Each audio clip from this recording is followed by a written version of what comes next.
Okay. Hello, everybody. It looks like our guests are here, so we're going to get started. Welcome to our Industry Insights on Investment Banking. My name is Rosie Gallant, and I'm the Director of Employer Engagement in the Career Connections Center. Hopefully you can see our PowerPoint and all of the screen that you need to see. So good evening. I'm also joined here by my co-host, Peter Kang, who is a student at Clark University. I'm going to give him a moment to introduce himself. And I'm also joined by Angela Harris, who some of you may recognize as the Career Advisor for Economics and Management. So Peter, do you want to take a moment to introduce yourself? Yeah, hi. So I don't know if you see a video, but I'm a senior. I actually got into Clark in in 2016, and I was supposed to graduate in May, but I decided to take another extra semester so I can get one more internship in before going on to the real world. And I've had internships in finance my entire college career, and this summer I'll be working at Raymond James in the investment banking division, specifically within their healthcare finance group, where we basically help mostly raise capital through debt capital markets for hospitals and healthcare providers, but other times also work on mergers and acquisitions and sometimes real estate capital markets deals for our clients, which again are healthcare providers, hospitals, and the last part of the hospital/healthcare value chain. So that's me, and I decided to put this together to kind of share my experience in recruiting, both successfully and unsuccessfully, and get more people at Clark exposed and help connect people at Clark to people who are already in the industry. Awesome. Thanks, Peter. So thank you for being here, everyone. And to our guests, a special thank you. We're going to introduce you in just a moment, but before we begin, a couple of Zoom ground rules to keep us all on schedule. We're all muted until the question and answer session, we're going to do that at the end. And so I do encourage you, though, students, to input your questions in the chat throughout. A couple of us will keep an eye on so that we can make sure that we're keeping track of all the questions that you might have. We are recording this webinar, so we are doing that in case students in different time zones and students who could not be here today can have access to this event afterwards. We do plan to share this PowerPoint and to share additional resources with all of you who are joining us afterwards, so keep an eye out for that. And I wanted to make an important note of who's here aside from our hosts and guests. We have an awesome variety of Clark students on the webinar today. So students from many different class years and majors, all the way from first year to master's students. So welcome to you all. And I think it's important to note because we are all coming at this conversation from different levels of interest, experience, and expertise with investment banking. So I just want to note that there is no silly question. And if you have or if you hear a term that you don't know, just input your question in the chat and we will make sure that we follow up and get those questions answered. So to quickly review our agenda, we are going to go over quick purpose and introductions. We have some pre-prepared panelist questions for our alumni guests, and then we're going to open it up to Q&A. And I want to make a special note that Peter has offered to stick around after for an after hours discussion so that students, if you want to hang around and have a deeper discussion in investment banking or learn more about Peter's experience from the student perspective, then you are absolutely welcome to do so. So thanks, Peter, for offering to do that. All right, so here we go. So quick overview. The purpose of us coming together for this event today is to connect you students to alumni and to industry ambassadors who can provide you with candid advice, share their experience from Clark to their current career journey, and create opportunities for you to connect and ask questions within a specific field, and so in this case, investment banking. I will add that this event was specifically generated out of the interest, as Peter mentioned, that we have in connecting Clark students to the exploration and finding success in investment banking. As some of us have talked about before, Clark isn't typically a top recruiting school for many investment banking firms, but that's okay because we have plenty of talented students who have an interest in this field, and there are lots of resources to support you.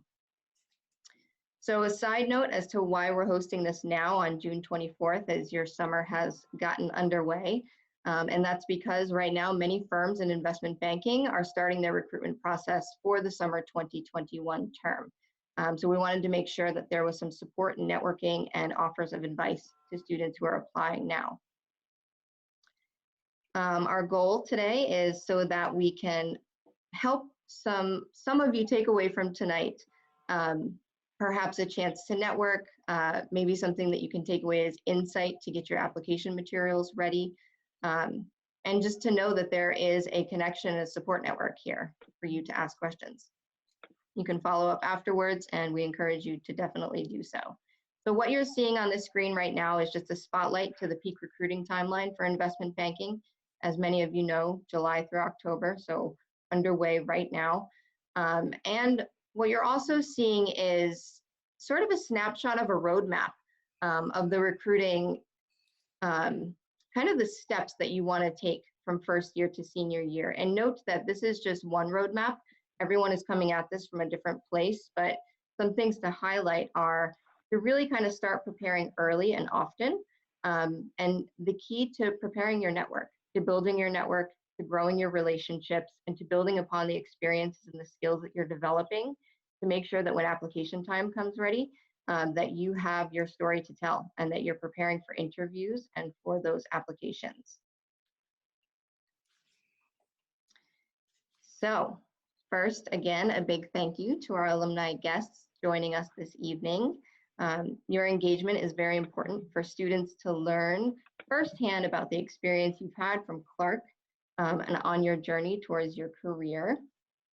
So without further ado, I would like to introduce both of you, all of you just briefly, but then ask you to introduce yourselves by way of who you are and perhaps give students a sense of your current role and maybe what specifically a day in the life on your job is like so that students can get an understanding of what you do on a daily basis. So if you don't mind, let's start with you, Emma. Oh, sorry, you're muted. All good. Can you hear me now?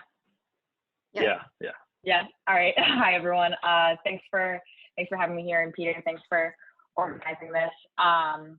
So I'm class of 2018 from Clark. I was an economics major. I started off in the investment banking industry at Needham & Company Investment Bank, which is a boutique bank on the street. And I actually just made the move over to UBS to do global advisory sales.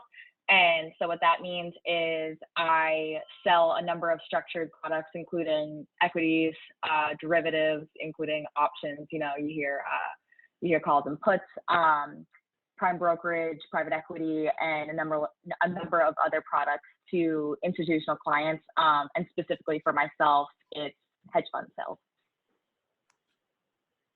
Excellent. Thank you, Emma. Nice to meet you, and thanks for being here. And Jonathan, let's move to you. Yeah, so I'm Jonathan David. I'm on the other end of the spectrum. So I graduated, I'm not a recent Clark graduate. I graduated from Clark in 1983. So that's probably more than a lifetime ago for most of you guys on the call. My own kids are college age kids now. So it's a pleasure to be here with you. I majored in economics at Clark University.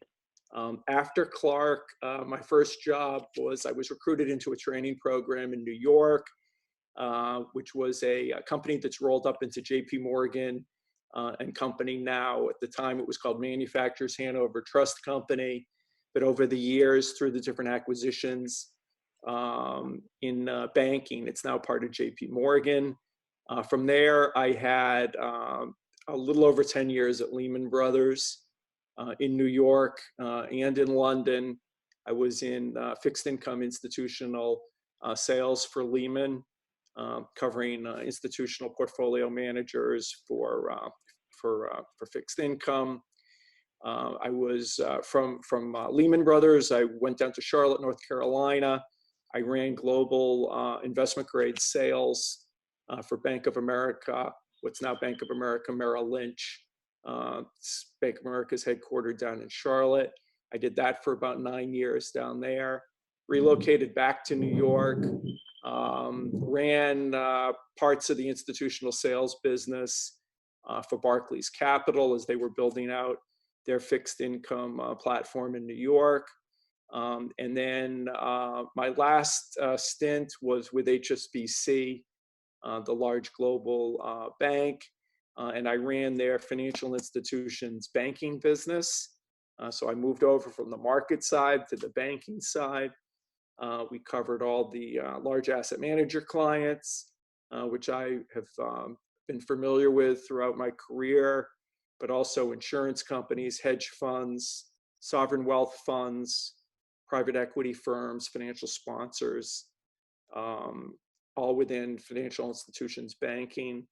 And I ran the institutional client group for HSBC. I left a couple of years ago, and I have my own small firm where I do consulting, and I specialize in capital raising. And so most of my day is spent trying to figure out what my clients' capital needs are, and connecting them, leveraging my network of relationships and connecting them with either venture investors or growth equity investors, and trying to raise capital. I recently closed a deal for a financial technology company. So I specialize in fintech and renewable energy. Excellent. Nice to meet you, Jonathan. Thank you for being here. And Tenzing, let's hear from you. Hi, everyone. My name is Tenzing Gurung. I'm originally from Nepal, class of 2019. Didn't have much of a finance background, studied math at Clark, minored in management just to get some finance into my studies. And then now I work at Deutsche Bank, work in the structured commodity trade finance group.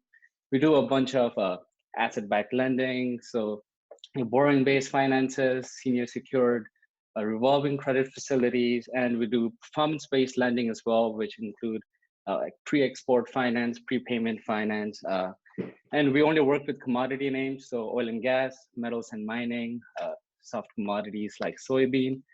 And yeah, so I interned last summer at Deutsche, and then that turned into a full-time role. So I'm a first-year analyst, just almost finishing up my first year. And day to day, do a lot of Excel, do a lot of PowerPoint, share regular finance analyst roles. Excellent. So a great wide variety of experience. So with that, let's get into our first question, and we'll go through as far as we can. If we don't get to them all, that's okay.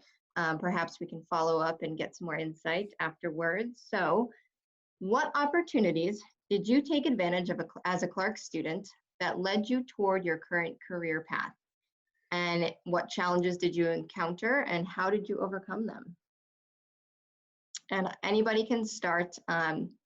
Feel free to just sort of jump in when you like to participate. I can start. Yeah, go for it. No, go for it. Yeah, so at Clark, I used to work at ITS sophomore year, so I really leveraged that to getting a job as well. I attended a bunch of networking events. The way I ended up at Deutsche Bank was junior year, there was a networking event at Deutsche Bank, and a bunch of Clark students got invited. Just the head of the transaction banking then, Paul Saltzman, he was Clark class of 1980 something. And so he invited all of, I got an email. Paul was a year ahead of me. Okay, there you go. World. I think he was probably, I think he was 82. Okay, yeah, perfect. Yeah, so he was there. He invited a bunch of Clark students. We all showed up, networked, learned about what the bank does, different teams in the bank, and then just networked with everyone there. And then there was another Clark student at Deutsche Bank then as well. And then he really helped with the recruitment process as well. And then, so yeah, ITS and the networking event organized by Paul for Clark students. So when I kind of thought about the opportunities at Clark during my experience at Clark, and the advantages of being there, I kind of thought about the different ways to be engaged, because I think that's kind of a lifetime skill. You know, I kind of think about it like my dad had one job his whole career. You know, he worked for the same company for 40 or 45 years. And then I look at my career, and I kind of worked 35 years at 4 different spots. You know, so roughly, 8 years, in each of 4 different firms related. And, so I guess I kind of think like, you're constantly thinking about, I kind of think about engagement and building the network, as Rosie was talking earlier. And so at Clark, the things that I think helped me with that a lot was just being involved in a lot of different activities there, both academically and outside the classroom. So like when I was at Clark, I ran the Speakers Forum. I don't know whether they still have that, but we used to bring speakers in, every month. We used to plan events. I ran the Spree Day committee. I was very involved in the student government at the time. That's how I knew Paul. He was also very involved. So in the classroom and outside the classroom, there's just tons of opportunities to engage people. And that's just a skill that you're going to need throughout your entire career, because you've got a job, but you're also kind of thinking, you're probably not going to be like my dad, who stayed in the first job that you get for your whole career. And you're going to look probably more like me. And in all likelihood, you're probably going to have more stops than me over the course of your career. And so, you want to take this opportunity to kind of build those skills and get exposure to lots of different people. Diversity was like a key for me at Clark, and it's not just racial diversity, it was economic diversity, but most importantly, diversity of thought. And being open and understanding your biases. So those are all the things I think about when I think about the advantages of Clark and the opportunities there. Yeah, and I can kind of jump back in with kind of both, I guess. So one of the challenges, the obvious challenge, as Rosie mentioned, Clark is not a school that it's easy to break into a lot of highly competitive industries from, especially finance, where it's a very gate-kept industry where they have a select list of schools they like, they have a specific type of person they even like, and there's a lot of barriers to entry that are really hard for students from Clark who, one, kind of doesn't have like the name, and two, doesn't have, he doesn't have knowledge. Like, kids come to Clark and they don't know what the process is, or what investment banking is, what finance is, and what even to do to get involved in the process. And that's kind of part of the reason why I want to do this, to get the information out there earlier. And that's definitely the number one challenge that I face, is lack of people knowing what school I went to, and just not being able to really get interviews just because, your resume is passed because it's not from one of their 20 years of schools you like to recruit from. But I think on the other hand, Clark, it's a very tight-knit community, both within the school and without in the alumni. And for example, I think for me, most of the alumni reached out to responded in some way. It's some were more helpful than others. Jonathan was pretty helpful, but there was definitely a lot of response I was getting, engagement, that at other schools, like at NYU Stern, which is a target school, they might send 100 emails out and get 15 responses back. But at Clark, I was getting closer to 78% people responding. And there was even this guy who runs a small boutique in San Francisco, and he had transferred to UCLA 2 years after being at Clark. And he responded to my email. He said he deletes every email he gets from every UCLA student because he gets like 20 of them a week, and he doesn't really want to talk to them. But I was the first Clark student to ever email him about this, and because of that, he got on the phone with me and had a good conversation. And I think that we have limited presence in Wall Street, and we have like limited pipelines, things like that. But the people who are there, people like me, people like Jonathan, who might have been for 1 year or for 20 years or 40 years, are all really willing to help and very open to engaging, much more than at a bigger, huge business school like Michigan or something like that. So what I think is that, it's the challenges are for sure there, but I think that at Clark, at least, we have a big advantage over other non-target schools, and just how tight-knit everyone is and how willing everyone is to help out. And you should definitely take advantage of that in terms of reaching out to people and trying to get their advice, their help in recruiting and all that kind of stuff. And yeah, that's what I have to offer for this kind of this question. And Emma, would you like to add anything? Yeah, so I would say that while at Clark, taking advantage of the diversity of thought, to Jonathan's point, was probably the most beneficial and I guess forward pushing aspect for me, just in terms of how I was able to spread myself out. So I was a part of economic society. So there was a separate group of us there compared to being a member of the women's soccer team, compared to being a member of Feminist United, compared to being a member of Boys and Girls Club, volunteering for them. And so just in terms of surrounding myself with all different types of people, I think that pushed me forward, just even in my soft networking skills, but also my my diversity of thought.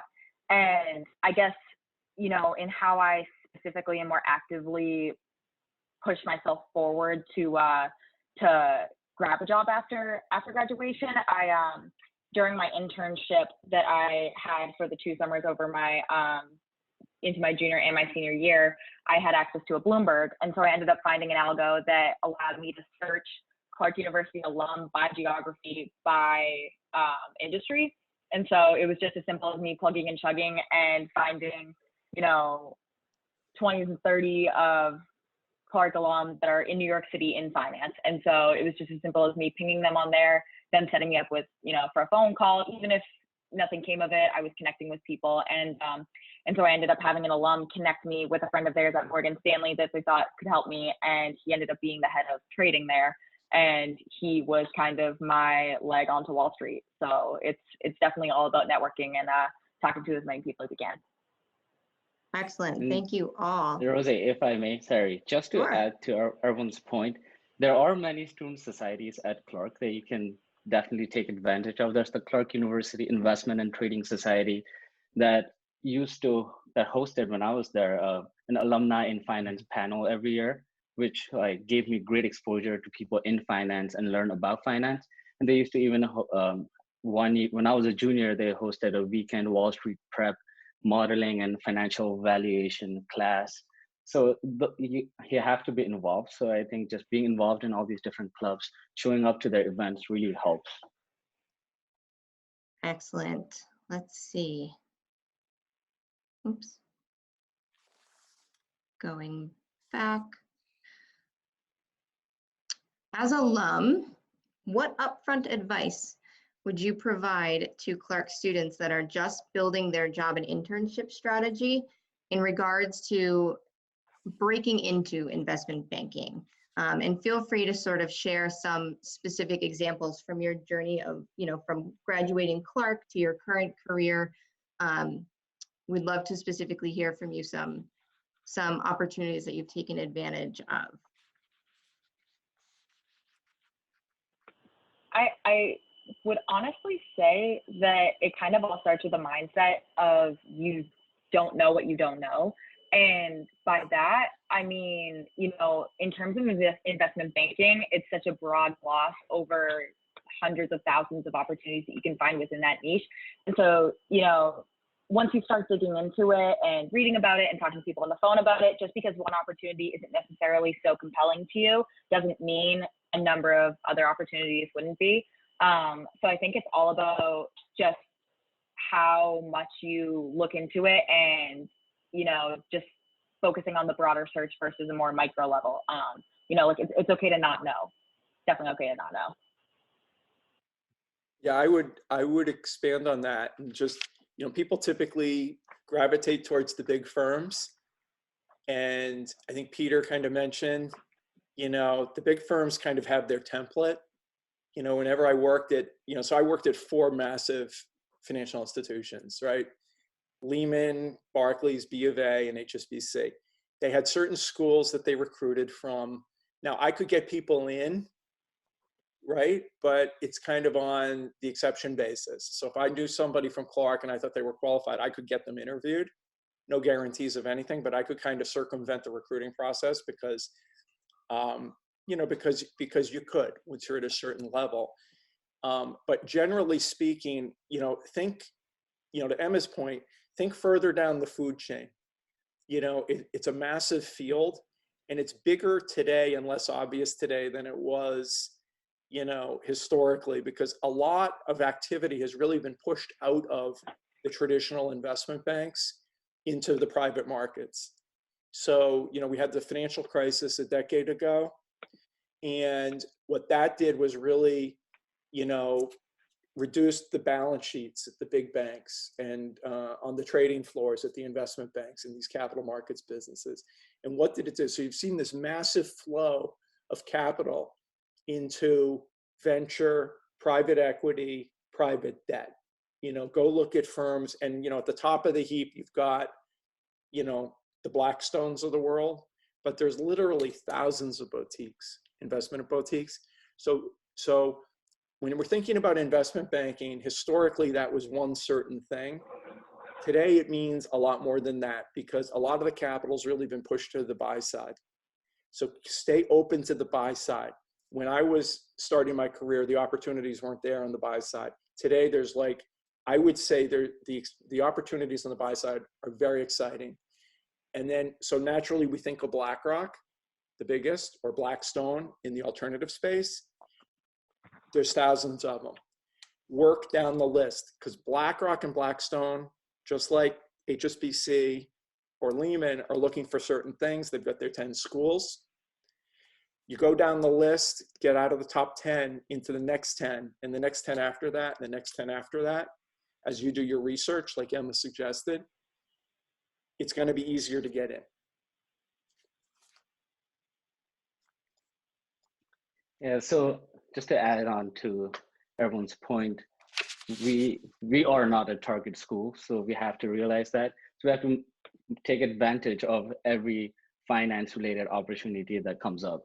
So like I mentioned before, the networking event that Paul had invited us to, it was just a random email that showed up in my Clark email. And a lot of my friends who were interested in finance just kind of just went over the email, didn't really pay much attention to it.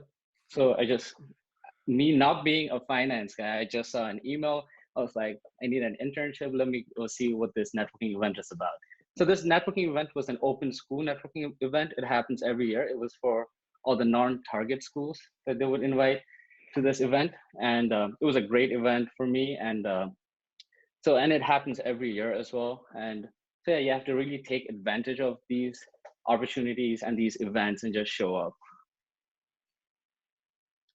That is excellent insight from each of you. As I know, a lot of students are wondering, you know, what are the steps specifically that they can take? And so insight into doing your research and targeting firms that are, you know, middle market and all the boutique firms. It's great insight. So thank you for sharing.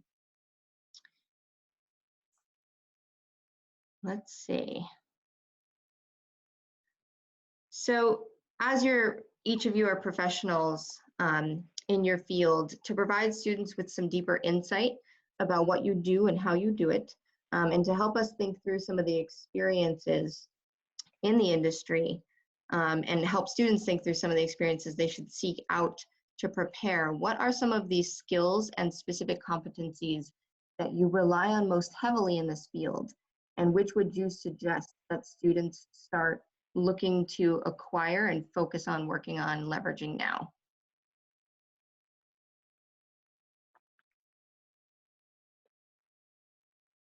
Don't all jump in at once. Okay, all right. I'll jump in. So two things. High level, when I think of skills, I think of hard skills, technical skills, and I think of people's soft skills. And you get the opportunity at Clark to develop both of those, and both are essential. And as we know, there's IQ, but everyone's thinking more about EQ, right? And the need for both, especially in today's world, because you get this world with all this diversity going on out there. Well, we're in a business organization. We need to kind of pull it all together and make it work in a commercial framework. So people that have those, so we think about, okay, I need technical skills. And so what do you need on the technical side? Those are the hard skills. That's like, you know, can you build a spreadsheet? Can you build a financial model? We talked about a math background, very helpful.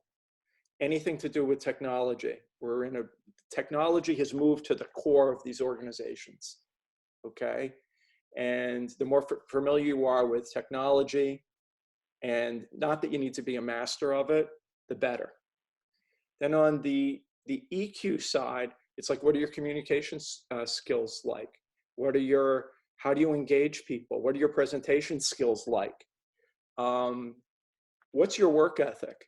One of the things that's, people don't appreciate enough is hustle and work ethic get you so far. And it's such an easy way to differentiate yourself, because most people don't hustle and they don't have a strong work ethic. They kind of, they punch in and they punch out. That's a real easy way. So having that skill, having a strong work ethic, being able to work in a team, being able to be collaborative, like we were talking about earlier, being able to work with other people from diverse backgrounds. So sports background, military background, anything like that, where you can demonstrate you've been in an environment where you need to collaborate. Those are some of the skills I think are important. I would definitely place some emphasis on the soft skills part too. It's a who knows who business, and even now, everything's happening behind screens. We're all work from home. I would still say we're in this ultra hyper communicative universe, especially in this business. And so just in terms of, to Jonathan's point, how well you can collaborate, how well you can work with others, be on a team, how hard you're going to work. I think that's all super, super fundamental stuff. Even just, for example, my interview with UBS, I came in, did some technical work with them, gave a couple stock pitches, and at the end of the interview, a couple of people had said to me, you know what, we honestly just wanted to get you in person to see if you were normal. We got to spend 14 hours a day with you. Do we like you? And that really is the end of the day kind of fundamental for getting a job. And I guess I would just finally add, when you're getting into it right in the beginning, when you're young, being a yes man or a yes woman is, it's almost everything. Just nodding your head, shutting your mouth, just doing the work, I would say is almost invaluable, especially in this field. I would totally agree with Emma's point. You have to have the work ethic, like Jonathan said, because you will be working, putting in the hours, and you have to be a normal person, like a generally normal person. Because if you're sitting next to someone working long hours, you'd rather have that someone to be a nice person, just can communicate with you. And like the technical skills, like Jonathan was mentioning, know your Excel, like brush up on your modeling. Those are really important skills, and be able to communicate. Great. And Peter, can you share with us 1 to 2 skills that you leveraged in regards to that you really highlighted on your resume in seeking the Raymond James internship? Yeah, so like I guess Emma, Jonathan, and Tenzing all said, I think definitely the soft skills are more important, because most firms can train entry-level analysts to be competent, or fairly competent at the job within a couple of months, and they're willing to put in the cost into training. They're already paying you 6 figures, so they're willing to take the time to make sure you're effective.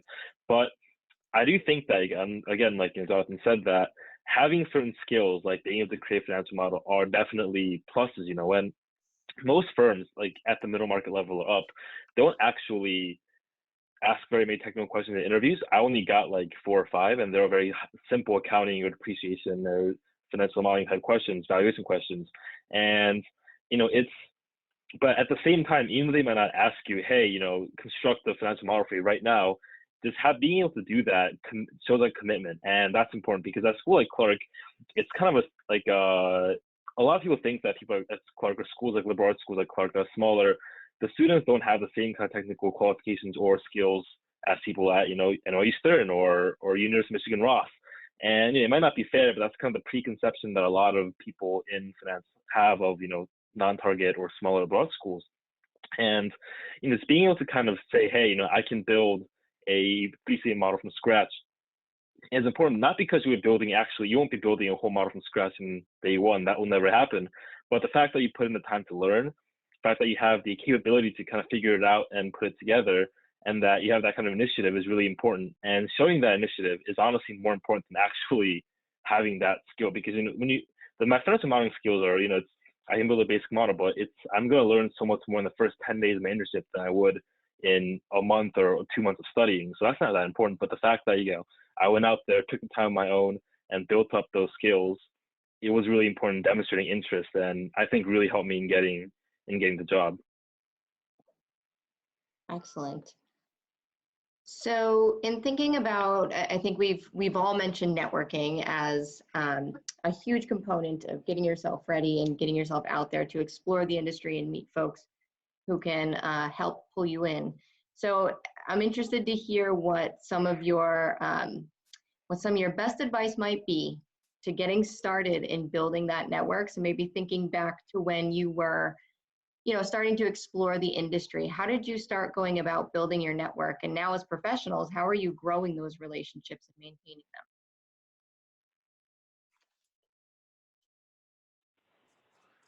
I mean, I would say starting with us isn't a bad start. You know, we're all here. We're all willing to connect, I think.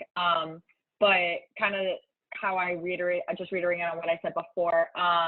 When I was at my internship, I was seeking out specifically Clark people. I think having an alumni network is invaluable, especially for a school like Clark, and just in terms of how we can all relate and what we all stand for, just among other things.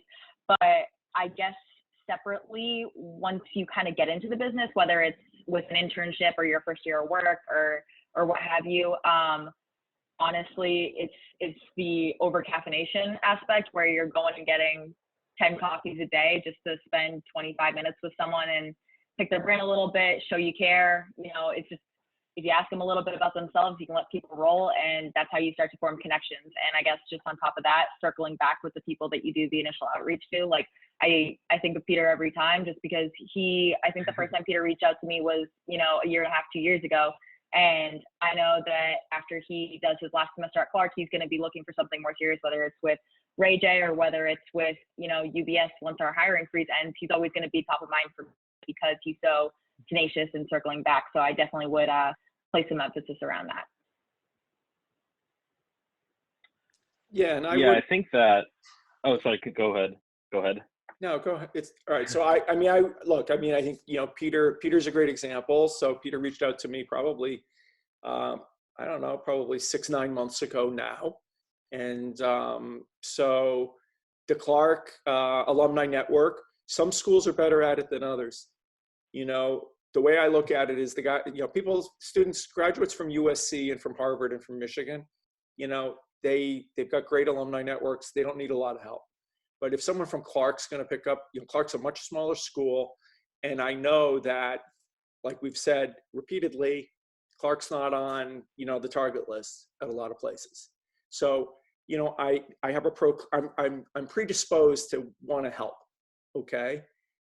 That's number one. So we should definitely take advantage of that. And then the other way you can build networks is through relationships you might already have. A lot of us, maybe there are friends of within your family, or maybe there are friends of your family. So I get calls, from my friends, would just spend some time talking to my son about investment banking. Can I connect you with my son or my daughter via email? And I spend a half an hour on the phone in the evening just talking about it. So to get it started, you need to be a little bit creative, and just get some conversations starting. And you're trying to figure it out.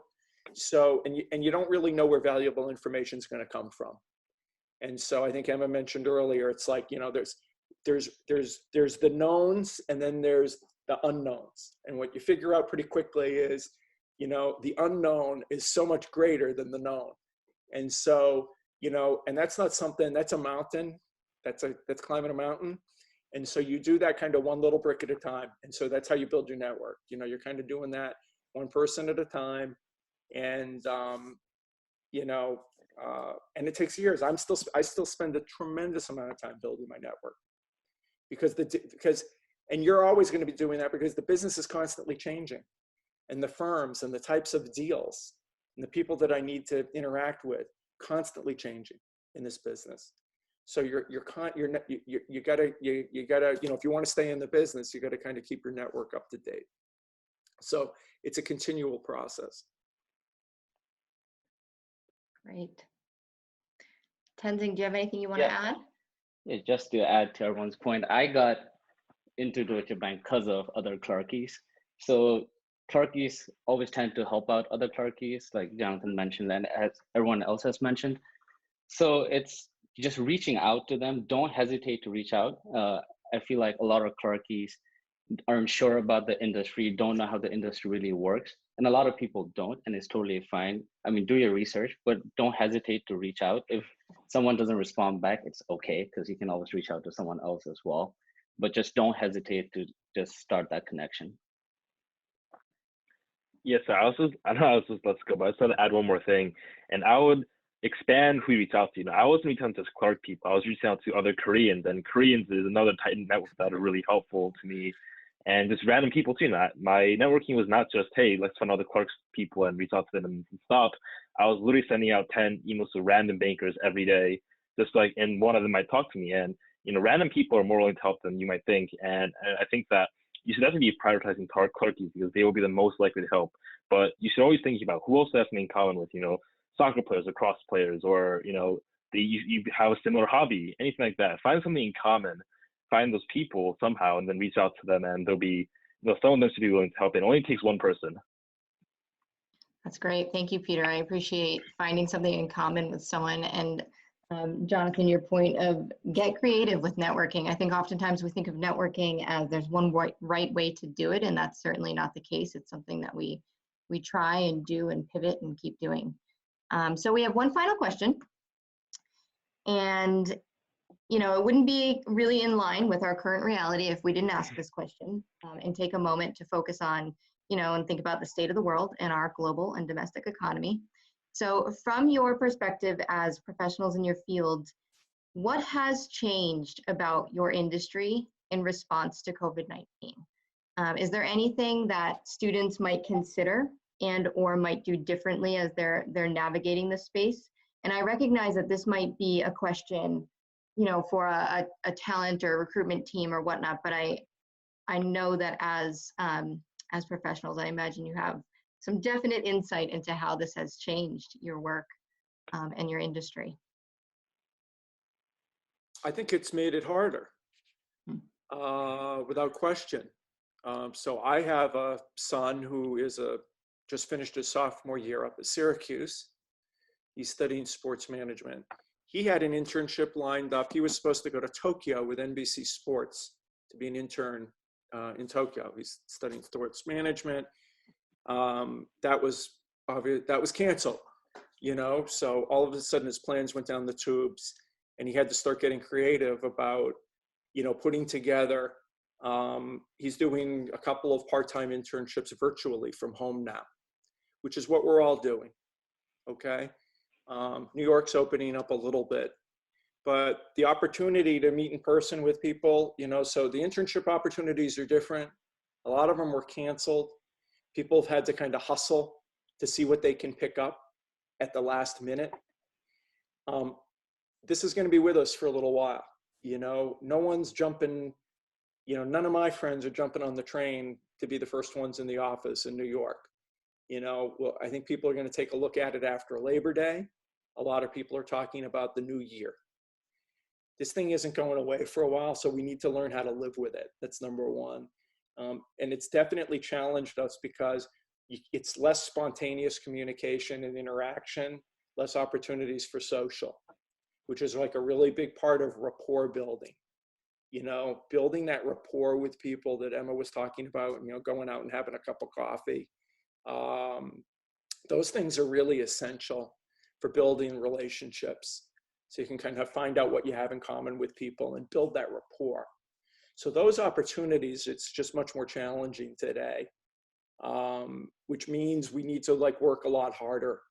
We need to work. It works nicely like this, but just imagine, if we're all sitting around the table together, and then we were all going out for a cup of coffee or having coffee together.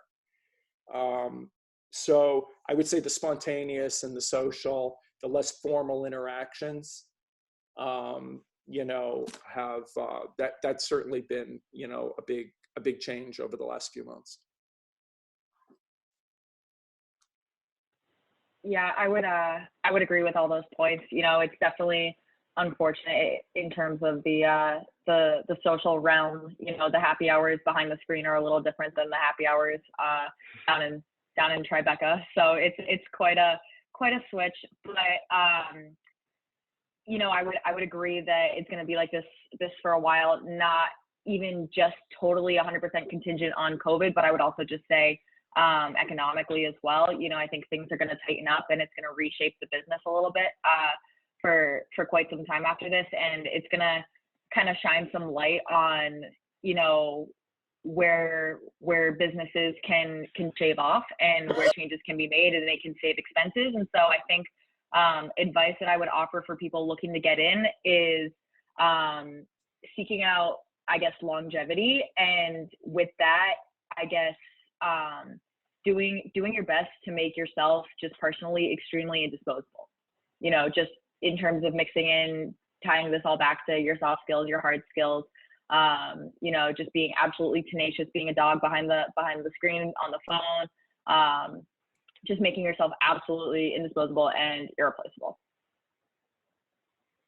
Great. Totally. Tenzing, anything to, go ahead. Yeah, so totally agree with what everyone has said. I mean, COVID is here, can't do anything about it. So you got to make the most out of it. You got to keep working, keep hustling, keep reaching out, just keep working on your soft skills, technical skills. Just because of COVID, it's not like you're going to stop trying to get a job, because eventually you will need one. So just keep working.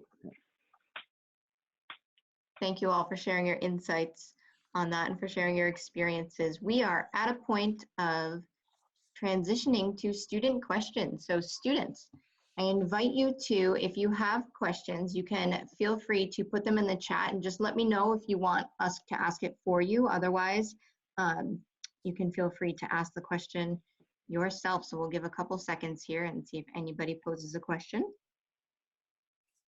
And if not, I of course always have some back pocket questions ready to go.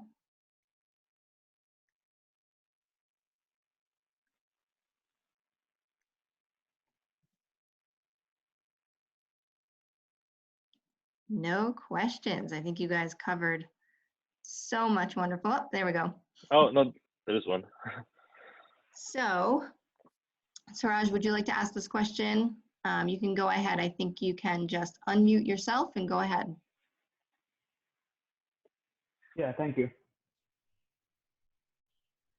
So my question is, are there any specific requirements the recruiter look for? For example, for a finance student, it is preferably good to have a CFA certification. So are there any specific requirements?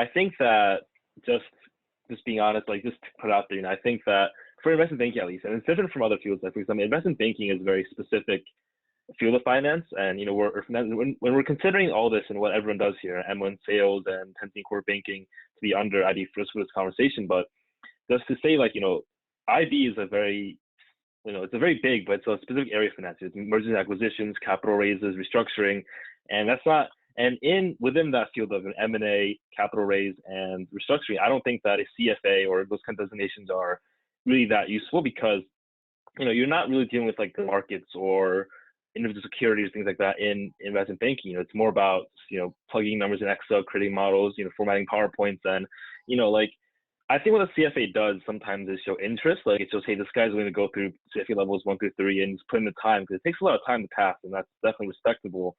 But I think that just like teaching yourself skills like financial modeling, it's not going to get you a job, but it might indicate interest enough to get you an interview to get you a job. And I think that's kind of the value of having CFA. And it's all different. Like for example, in equity research or asset management, a CFA is pretty important and helpful, because those deal with individual securities and things like that.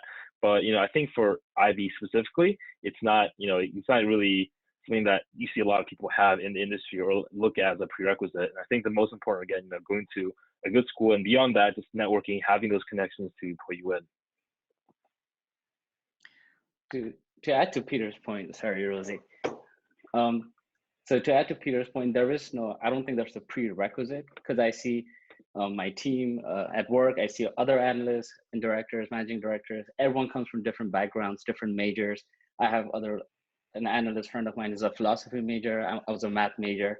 So you can leverage anything to get into banking, but of course a CFA does not hurt. You can leverage that much well, but yeah, you just have to show your interest, that you're interested in finance, you're interested in banking, and you have the ability to work. And getting a CFA just shows that you can work outside of, you can put in the hours, you can pass the 4 tests, level 3, 4, whatever the number. So yeah, it just shows your work ethic, and it's something you can definitely leverage. Yeah, I would agree with that. I wouldn't focus on the CFA up front. I agree. I think if you're going to the buy side, you're going to need a CFA at some point. I think it's much more relevant on the buy side, but that's down the line. If I'm in college, what I'm focusing on right now is my course selection. And I'm not saying you need to take all finance classes, but if you're not a finance major, it's fine.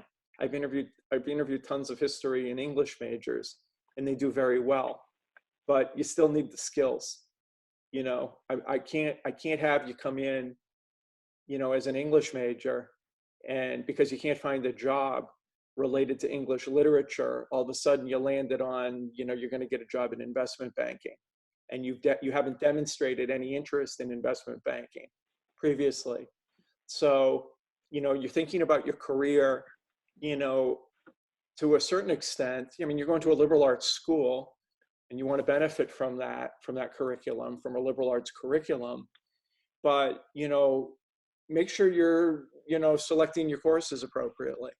If you want to commit to a career in investment, finance, banking, we're not trying to pigeonhole anybody, but just make sure your course selection is kind of consistent with that.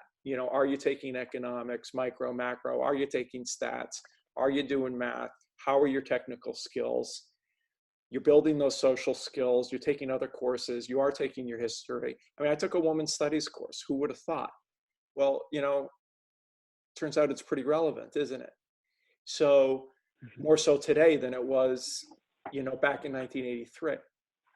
So, I would focus a lot on course selection, doing well in school, that GPA. A lot of these firms are going to say, look, if you don't have a 3.2, a 3.3, a 3.4, they've got cutoffs. They get 1,000 applications. They got to cut them off somewhere. First way they do that, and I tell my son the same thing, you got to get at least a 3.2. If you want to apply to any of these large companies that we've heard of, they're all going to want at least a 3 or a 3.2. So focus on that. The CFA is for down the line. If you want to go work for an asset management company, tell them you're sitting for the first level of the CFA. They'll be very impressed. No one's going to expect you to have a CFA walking in the door. Great. And I we have would another. totally agree with that. Oh, sorry.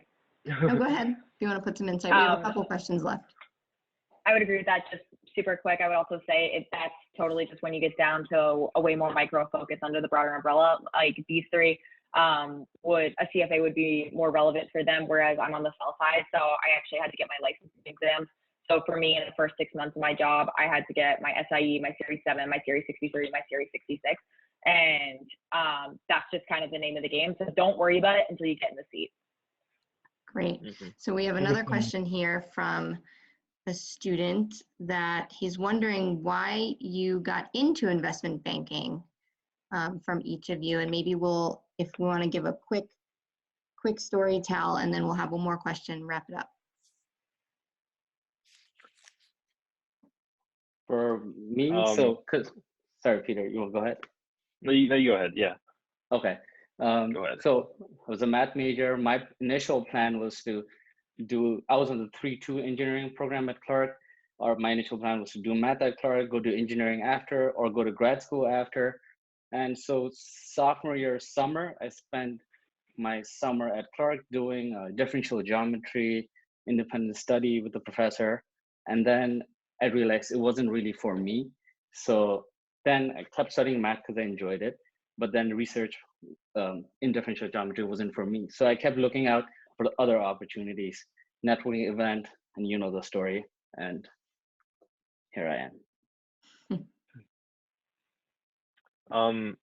If you have to go into my motivations why, I'm just going to say, like, everyone who gets investment banking or any area of high finance, whether it's sales and trading or, private equity or consulting, whatever, the personal money is definitely a part of it. Like, that's a part of anyone's core motivation to go into finance. You're there to make money, and that's for sure huge for everyone, but to varying levels. Some people like it more than others. But two, you know, I think that one, sorry, that's like a weird thing, but one, I really wanted to be in my first job, an area where I can grow and learn a lot of technical skills. You know, investment banking gives you a lot of skills in Excel, in even like stuff like workplace management, where, you know, you're working in the workplace for 12, 15 hours a day, then you develop these kind of workplace skills. You know, it sets you up for exit opportunities. You know, once you go into banking, you can go into a lot of other fields if you want to. People from my group have, you know, left to run a hospital. They've gone get great MBA or MPA programs. You know, they've left to private equity companies or things like that. And investment banking is a field that's respected and kind of opens the doors to exit to a lot of different positions. And that's definitely something that drives most people to get into it. And, you know, I think that I also want to be in an environment where I'm surrounded by a lot of really motivated, really smart individuals, you know, where the workplace, it seems like it's collaborative, and, you know, everyone being so talented, intelligent, having that kind of high functioning mentality. And it just really helps push you as well. And I think being in that environment in your first job is very, very important. And, you know, there's very few jobs that's so competitive where you find such a, you know, talented, you know, hardworking group of people. And those are two, I think, are really important parts of, you know, why I personally want to go into investment banking just on that workplace level. So. Excellent. And we have one more question that we can probably get to here, and then I promise that we will follow up to the rest of you who are asking questions. But I'm going to pose this question to you, Emma, since you shared with us your story about your interview process where they wanted to come in and just see how you were. The question is, what qualities, characteristics are you looking for in a coworker? That's a good question. You know, I would say there are several. Number one for me, which is kind of a broader term, but I would say a strong sense of accountability. And that also ties into humility and your ability to take a step back from a problem, ask a question, or own a mistake if it's your mistake, or, you know, own confusion if it's yours, or own a victory together with the team if it's your victory. I think accountability kind of blends into the overall theme of collaboration on a desk like nothing else. And then I would say a little more Wall Street specific. You got to be a little competitive.